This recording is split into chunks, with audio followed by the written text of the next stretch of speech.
अस्सलाम वालेकुम स्टूडेंट्स, एक नई वीडियो में मैं हूं आपकी केमिस्ट्री ट्यूटर।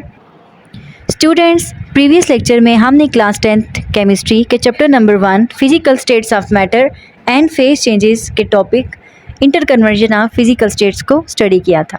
आज हम एक नए टॉपिक को स्टडी करने लगे हैं which is called heating and cooling curves. तो स्टूडेंट्स चलें स्टार्ट करते हैं। स्टूडेंट्स, सबसे पहले आपको आपकी बुक का पेज शो हो रहा होगा जिसमें आपको ये topic heating and cooling curves नज़र आएगा। उसके बाद आपको मेरे बनाए हुए नोट्स, इम्पोर्टेंट डेफिनेशंस और इम्पोर्टेंट पॉइंट्स जो इस टॉपिक से रिलेटेड हैं वो आपको प्रोवाइड किए जाएंगे और साथ में उसकी एक्सप्लेनेशन भी दी जाएगी। तो स्टूडेंट्स, आज हम हीटिंग एंड कूलिंग कर्व्स को बहुत आसान अंदाज में समझेंगे। सबसे पहले ये समझ लें कि जब हम किसी सब्सटेंस को गर्म या ठंडा करते हैं तो उसका दर्जा हरारत और स्टेट तब्दील होती है। इन तब्दीलियों को अगर हम एक ग्राफ की मदद से ज़ाहिर करें तो उसको हीटिंग और कूलिंग कर्व कहते हैं। सबसे पहले हीटिंग कर्व वो ग्राफ है जो ये दिखाता है कि किसी सब्सटेंस को गर्म करने पर इसका दर्जा हरारत और स्टेट ऑफ मैटर कैसे तब्दील होती है। अगर आप ग्राफ के अंदर पॉइंट ए से लेकर बी तक को देखें तो हमारे पास, अगर फॉर एग्जांपल हम एक सॉलिड चीज़ को ले लेते हैं, जब हम इसे गर्म करेंगे, ठीक है, वो सॉलिड चीज़ कोई भी हो सकती है। अब जब हम उसे गर्म करेंगे तो उसका दर्जा हरारत, उसका जो टेम्परेचर है वो बढ़ेगा। जैसा कि हमने प्रीवियस स्टडी में देखा था कि किसी भी सॉलिड को जब हम हीट करते हैं तो वो सारी की सारी हीट को अब्जॉर्ब करता है अपने आप को मेल्ट करने के लिए। ग्राफ में आपको ये पॉइंट ए टू बी तक नज़र आ रहा होगा। अब हम पॉइंट बी के ऊपर देखते हैं। स्टूडेंट्स, पॉइंट बी ही वो पॉइंट है जिसको हम मेल्टिंग पॉइंट कहेंगे। इस पॉइंट पे स्टूडेंट्स जाकर सॉलिड पिघलेगा। एक ख़ास दर्जा हरारत, एक ख़ास टेम्परेचर पर ये सॉलिड पिघलना शुरू करता है। कोई भी सॉलिड, अब हर सॉलिड का टेम्परेचर डिफरेंट होगा, लेकिन हम जनरल बात कर रहे हैं कि जिस पॉइंट पे उसने जाकर मेल्ट होना है, इस टेम्परेचर को हम कहेंगे melting point. Students, melting point वो पॉइंट होता है जिसमें सॉलिड पिघलेगा। अब जब तक वो सॉलिड सारा का सारा पिघल नहीं जाता, लिक्विड में कन्वर्ट नहीं हो जाता, उसका मेल्टिंग पॉइंट, उसका जो टेम्परेचर है जिसे हम इंटरनल टेम्परेचर कहते हैं, वो सेम रहेगा। स्टूडेंट्स, अब जैसे वाटर की अगर हम बात करें तो वाटर जब आइस की फॉर्म में होता है तो उसका मेल्टिंग पॉइंट 0 डिग्री सेंटीग्रेड होता है। अब यहाँ पे आपको ये चीज़ याद रखनी है कि वाटर का, आइस का जो फ्रीजिंग पॉइंट है, वाटर का जो फ्रीजिंग पॉइंट है वो भी 0 डिग्री सेंटीग्रेड है। तो स्टूडेंट्स, वही उसका मेल्टिंग पॉइंट भी होगा। और सॉलिड जब पिघलना शुरू होता है तो जब तक वो सारा का सारा नहीं पिघल जाता, अगर हम वाटर की बात करें, आइस को जब हम 0 डिग्री सेंटीग्रेड का टेम्परेचर देंगे तो वो 0 डिग्री सेंटीग्रेड टेम्परेचर उसका अंदर का तब तक बरकरार रहेगा जब तक कि वो सारा का सारा आइस वाटर में, लिक्विड वाटर में कन्वर्ट ना हो जाए। ग्राफ के अंदर मेल्टिंग पॉइंट ही वो पॉइंट होता है जिस पे कोई सॉलिड पिघल कर लिक्विड बनना शुरू होता है, जिसको हमने पॉइंट बी कहा। अब उसके बाद स्टूडेंट्स, आप लाइन बी टू सी को देखें। टेम्परेचर देते रहते हैं लेकिन टेम्परेचर आपको पता है कि बढ़ता नहीं है, वो सिर्फ़ और सिर्फ फिज़िकल स्टेट को चेंज करने में इस्तेमाल हो रहा होता है। इसीलिए ग्राफ के अंदर बी से लेकर सी तक की जो लाइन है वो आपको बिल्कुल स्ट्रेट नज़र आएगी, ना वो ऊपर की तरफ आपको नज़र आएगी कर्व, ना नीचे की तरफ कर्व नज़र आएगी, वो बिल्कुल आपको सीधी नज़र आएगी। सीधे होने की वजह कि उसका टेम्परेचर बरकरार है। इसकी वजह यह है कि सारी जो हीट है वो सॉलिड को लिक्विड में चेंज करने में इस्तेमाल हो रही है, कन्वर्ट करने में इस्तेमाल हो रही है। वो इंटरनल हीट उसकी इंक्रीज़ नहीं हो रही, बल्कि वो सिर्फ़ और सिर्फ हीट अब्जॉर्ब हो रही है उसको फिज़िकल स्टेट को चेंज करने में। स्टूडेंट्स, उसके बाद हम पॉइंट सी टू डी तक को स्टडी करते हैं। स्टूडेंट्स, जब पूरा का पूरा सॉलिड लिक्विड बन जाता है तो फिर टेम्परेचर बढ़ना शुरू हो जाता है। अब जब लिक्विड में कन्वर्ट हो गया, अब वो टेम्परेचर बढ़ना शुरू होगा। ये हिस्सा सी से डी तक दिखाया गया है।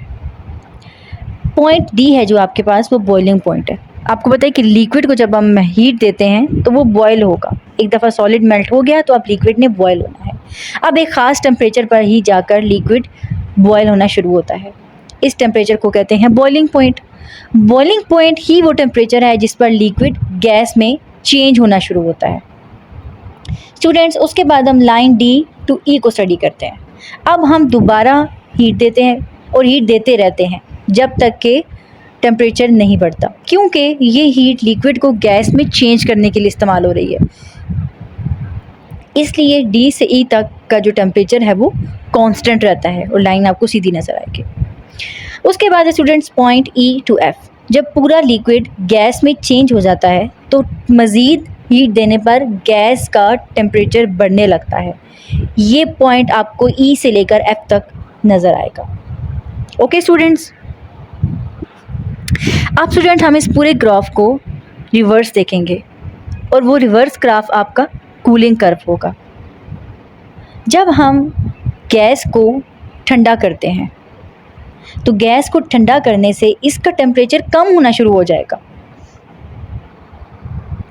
आपको जो पॉइंट ई नज़र आ रहा है वो कंडेंसेशन या वो लिक्विफेक्शन पॉइंट कहलाएगा। यही वो टेम्परेचर होता है स्टूडेंट्स जिसमें कंडेंसेशन होती है, गैस वापस लिक्विड में कन्वर्ट होना स्टार्ट होती है। ये एक ख़ास टेम्परेचर है जिस पर गैस दोबारा से लिक्विड में चेंज होना शुरू हो जाती है। इस मकाम को कंडेंसेशन या लिक्विफेक्शन पॉइंट कहते हैं। याद रखें स्टूडेंट्स कि बॉइलिंग पॉइंट और कंडेंसेशन पॉइंट का टेम्परेचर एक ही होता है। जैसे अभी हमने ऊपर बात की थी कि मेल्टिंग और फ्रीजिंग का भी टेम्परेचर एक ही होता है, इस तरह कंडेंसेशन और बॉइलिंग का भी जो स्टार्टिंग टेम्परेचर है वो क्या होता है, एक ही होता है। उसके बाद स्टूडेंट्स हम लाइन ई टू डी को देखते हैं। गैस के लिक्विड में तब्दील होने के दौरान जो टेम्परेचर है वो मुस्तकिल रहता है। उसके बाद अगर हम पॉइंट डी टू सी को स्टडी करें, जब सारी की सारी गैस लिक्विड में कन्वर्ट हो जाती है तो टेम्परेचर दोबारा कम होने लगता है।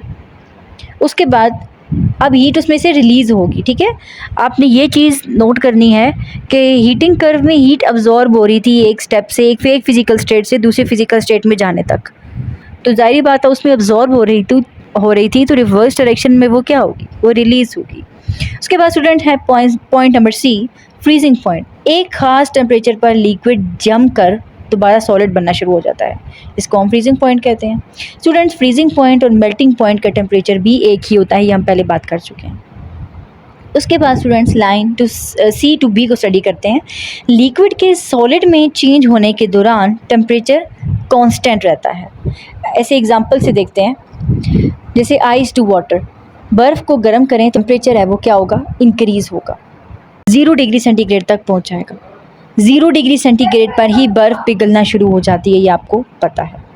जब तक सारी की सारी बर्फ़ पानी में चेंज नहीं हो जाती स्टूडेंट्स, टेम्परेचर 0 डिग्री सेंटीग्रेड ही रहता है। अब आइस कन्वर्ट हो गया वाटर, लिक्विड वाटर के अंदर, अब वाटर ने स्टीम में कन्वर्ट होना है, वेपर्स में कन्वर्ट होना है।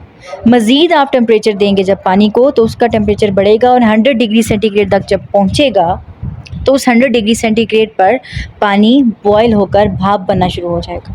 जब तक सारा पानी वेपर में, स्टीम में चेंज नहीं हो जाता, टेम्परेचर 100 डिग्री सेंटीग्रेड ही रहेगा। अब यहाँ पे स्टूडेंट्स आपने कुछ इंपॉर्टेंट कंसेप्ट्स को लाजमी अपने जहन में रखना है इस पूरे टॉपिक से रिलेटेड, कि अक्सर स्टूडेंट्स ये क्वेश्चन भी करते हैं कि बी से ई और डी से ई के दरमियान दर्जा हरारत क्यों नहीं बढ़ा, टेम्परेचर क्यों नहीं बढ़ा। स्टूडेंट्स, इसकी वजह ये है कि आपने जो हीट दी है वो हीट टेम्परेचर को इंक्रीज़ करने की बजाय फिज़िकल स्टेट को चेंज करने में इस्तेमाल हो रही होती है। यानी कि जैसे बी टू सी आपने देखा, पॉइंट सॉलिड से लिक्विड में गया, उसके बाद डी टू ई पॉइंट को देखो तो लिक्विड से गैस में कन्वर्ट हुआ।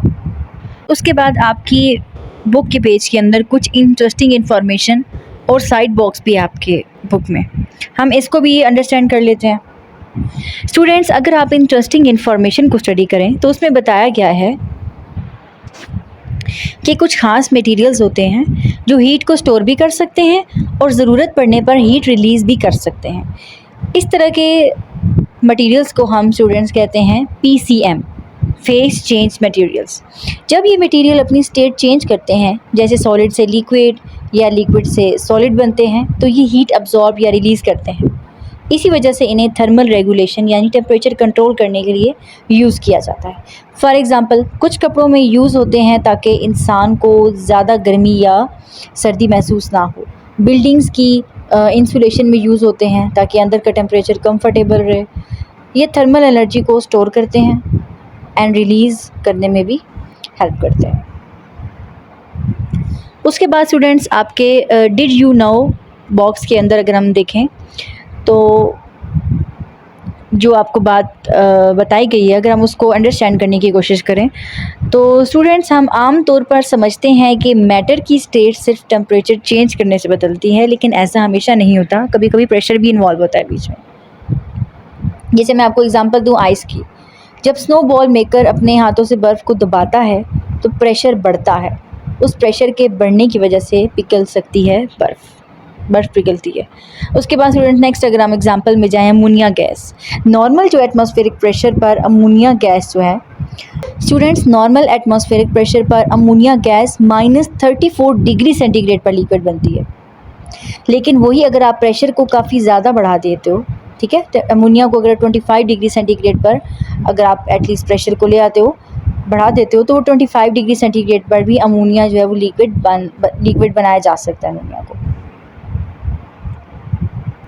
उसके बाद स्टूडेंट्स आपके पास क्विक चेक का बॉक्स है और दो बड़े इजी मज़े के क्वेश्चंस आपको जो है वो दिए गए हैं, उनके आंसर्स भी बहुत अच्छे हैं। फर्स्ट क्वेश्चन है स्टूडेंट्स कि why do water vapours at 100 degree centigrade cause more severe burns as compare to liquid water at the same temperature. For example, जैसे आपने एकदम से पानी का देचका उबल रहा था और आपने उसका ढक्कन एकदम से खोला, तो आपको वो जो भाप है वो कितनी सख्त आकर हीट करती है आपकी स्किन पे। उसकी क्या वजह है स्टूडेंट्स? उसकी वजह है कि स्टूडेंट्स बर्न इसलिए करती है क्योंकि वो कंडेंस होते वक्त एक्स्ट्रा हीट रिलीज़ करती है।